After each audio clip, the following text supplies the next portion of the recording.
And you know, for our final mantel interpretation this evening, we're going to do fresh greenery. This would be something that you probably wouldn't want to put up much before the 15th or 20th of December, just so that it would stay nice and fresh through the new year. But it's something that gives such a nice fragrance to your home and so much character that it's worth the effort. Now, what we're going to start with is a piece of the basic garland. This is the artificial garland that is just the least expensive that we carry, but it's nice and full, and it gives you a great foundation to work with. Now, you might think that it's funny to see the artificial garland on the mantel when I'm talking about using fresh greenery, but believe me, it really does work, and it makes it so much easier to work with. You know, if you don't want to go to the trouble of buying fresh greenery, we're going to use flat cedar and the noble fir this evening. But don't hesitate to cut from your own yard. You know, you could use juniper, you could use arborvitae, you could use beautiful holly. Any of those kinds of things will last a long time cut in the house, even if they're not in water. So don't hesitate to use any evergreen from your garden. It makes a beautiful addition to your home. We're going to start with the flat cedar, and this is really a beautiful greenery. And to make it work, we're just going to take a couple of stems of the artificial garland, like this. And you see how I just grabbed a piece, one little stem, and laid the stem of the cedar between that and another one. And then I'm just going to twist it together. And I'm going to do the same at the stem so that you don't see a stump sticking up in the air from the fresh greenery.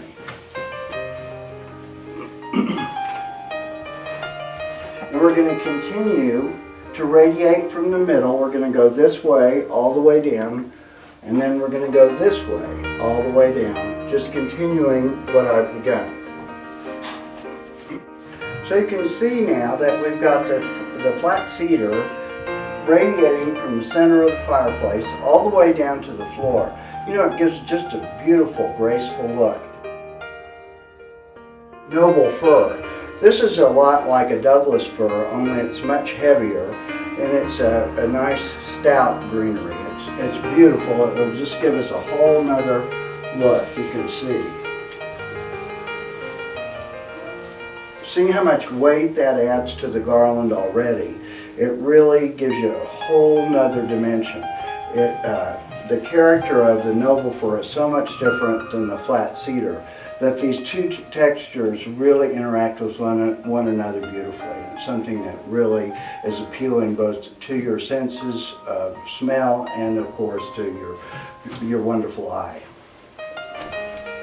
We're going to continue with the noble fir exactly the way we did with flat cedar, and just twist it into this artificial garland all the way down to the floor on each side, and you'll see it makes a really beautiful, dramatic setting.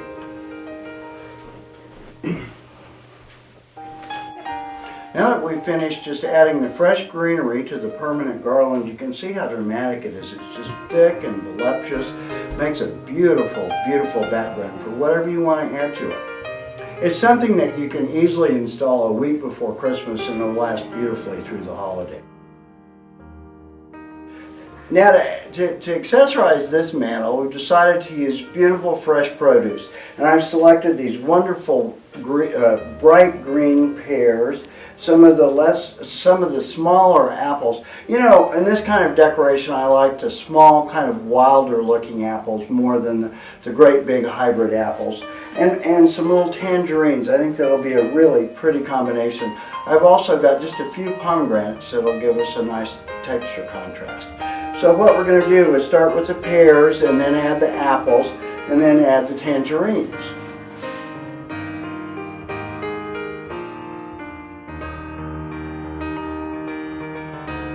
And once you've got one type of produce laid across the mantel, in this case the pears, then we'll go the same way and add the apples.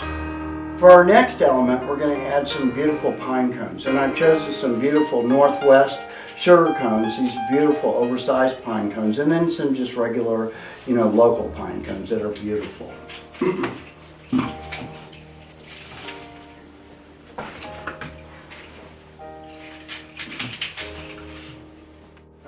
Once again, pay attention to the radiation of whatever material you're using. You can see how I've got the pine cones that all seem to emanate from the center of the mantel. So the rear end of the pine cone all points towards the middle and it all flows out. It will be a lot more pleasing to your eye.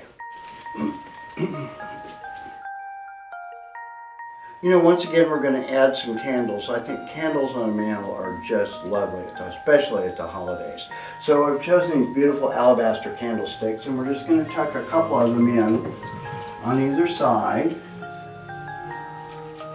So it gives it a little bit more refined look without looking too. For the final elements, we've added just a plain evergreen wreath that we've added just a little bit of fresh greenery to match what we've done in the garland on the fireplace. As a final accent, I've purchased some nuts in the shell that will just give a really wonderful natural holiday look to it. And I'll tell you, it's really fun.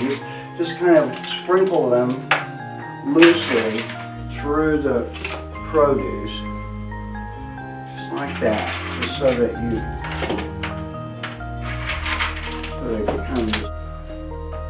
you can see that a beautiful mantel doesn't have to take extraordinary effort. This is really probably a 30-minute job at the most, and it really does look beautiful.